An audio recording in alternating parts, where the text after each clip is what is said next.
Welcome to the channel, Gaming Army. I've got a couple of great drops coming your way today, and they feature the Centurion hero, the Wang. And what's not to like about this mech?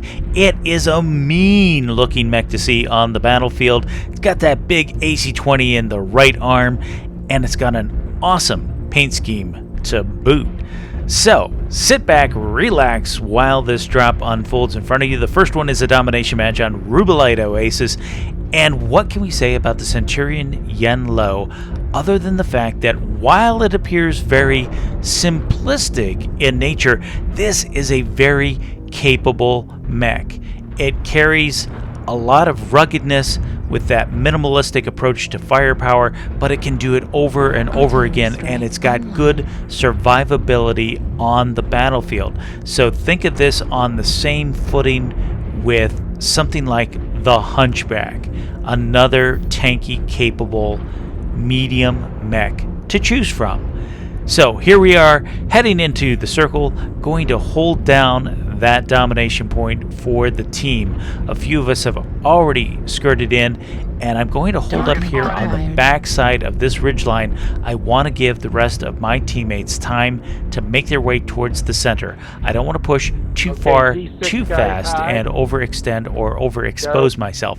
And that's because this mech with this setup is definitely a close-range brawler. I want to get up close and personal with the enemy and then unload that big AC-20, my 2 medium pulses.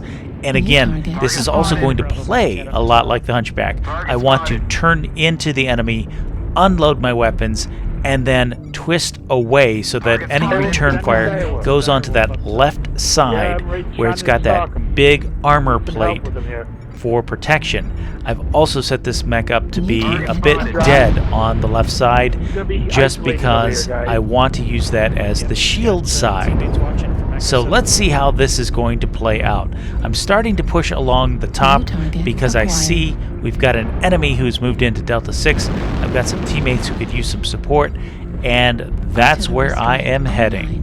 The enemy caught in the low ground turns out to be a dire wolf, and his damage output is very similar to mine, but I come in a much smaller package, so he's going to have a lot more armor. But let's get in here and mix things up because I've got a big AC-20 that wants to say hello, and I just love the boom of the AC-20. It's such a great sound, and he has made a mistake. He is busy spinning and trying to follow the light mech when there are other mechs that are going to be heavier hitters, and he pays the ultimate price. Down he goes, punched through his center torso, it looked like, and now there's something else over here in Echo 7. Looks like one of his teammates was trying to come to his help.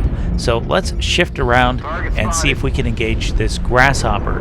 He has a weak right torso, and let's see if we can introduce him to Mr. AC-20. Oh, and he's got a friend with him in the form of a king crab, but that's okay. We'll do a big alpha strike out on him. Let's see if he likes that AC-20 round. My teammates are backing off here a little bit. I see some smoke was put out.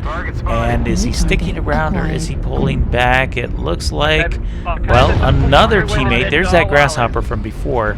But I've lost sight of the king crab. And now somebody else is coming around the other side of Vindicator in the low ground, trying to push out of the Echo 6 line. We'll take this fight. This is a good one for us. So we're going to push in.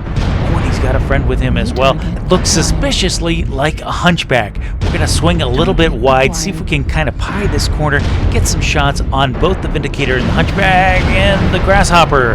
He took to the high ground. He lit us up a little bit. This is escalating so quickly. It's getting messy real fast. And there goes the Vindicator's down. The Hunchback is down. My team is up 6-0. We are starting to mop things up really fast in this game, and that's because of the focused firepower and teamwork going on in this drop. And that is a huge advantage. We may be rolling our way over top of the enemy as we speak. I'm going to push Echo 7 with my teammates, and there's our lost king crab from before. Let's introduce him to some AC-20 rounds. Left torso's open, center torso's open, and he is put out of his misery. There's another one coming across the top as well. We're going to light him up. I was looking towards Fox 6, but hey, I'm not going to look a gift crab in the mouth. And now I can look down to the enemy unit who is stuck in the low ground. Score is 9-2. They've managed to get a couple of kills in, but at this point, it's too little too late. The balance of power has clearly shifted in our favor.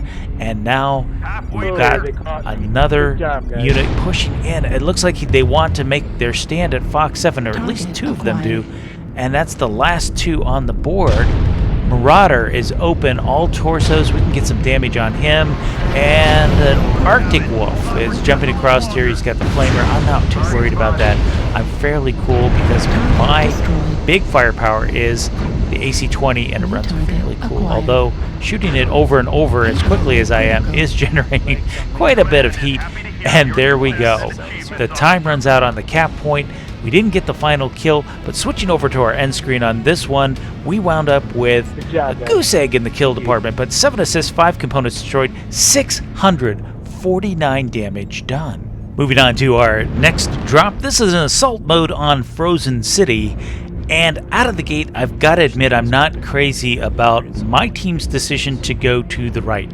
I don't understand the reason for right side NASCAR type pushing all the time, especially in this game mode on this map.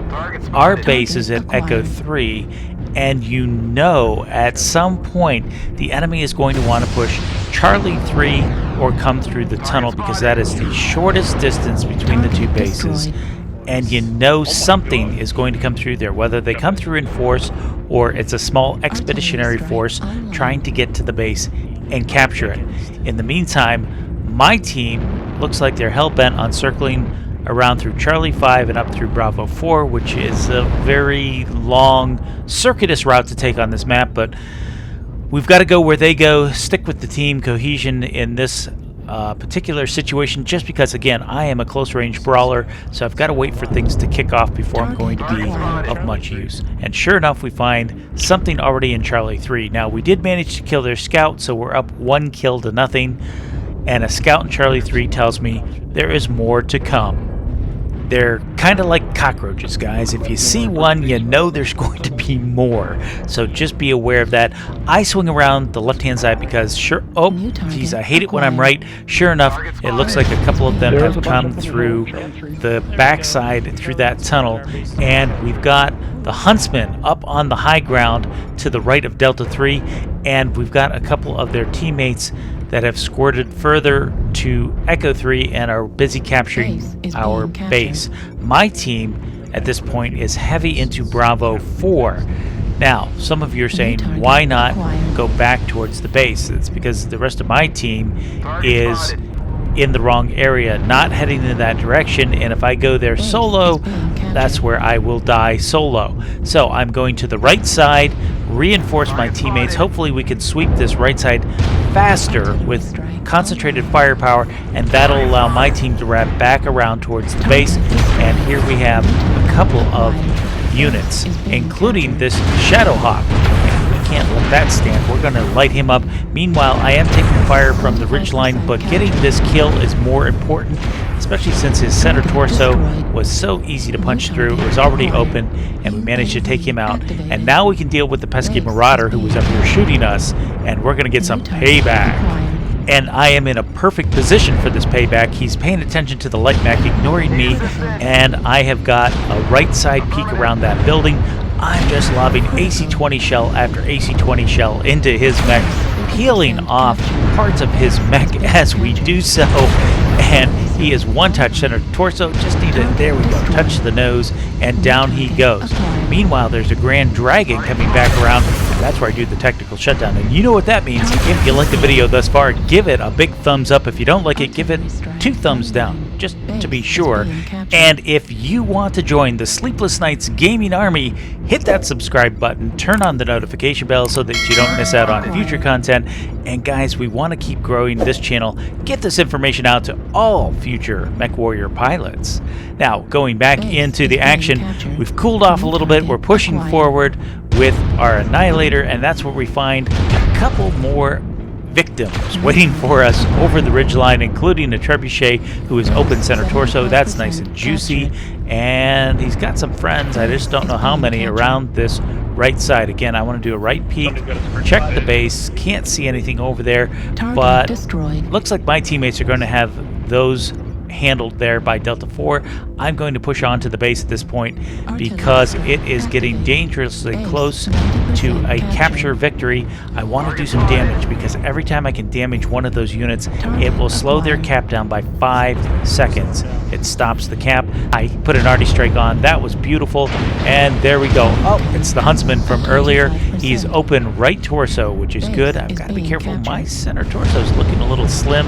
And there is also a second unit back there. What was that? I couldn't quite get an eye on him. Mad Dog, and he's decided to hide behind the base, but that's okay. We can still see him and get some shots. His center torso is looking a little weak now as well, and he's last man standing. He is going to die on the base. And switching over to the end screen on this one, we wind up with 2 kills, 6 assists, 4 components destroyed, 642 damage done.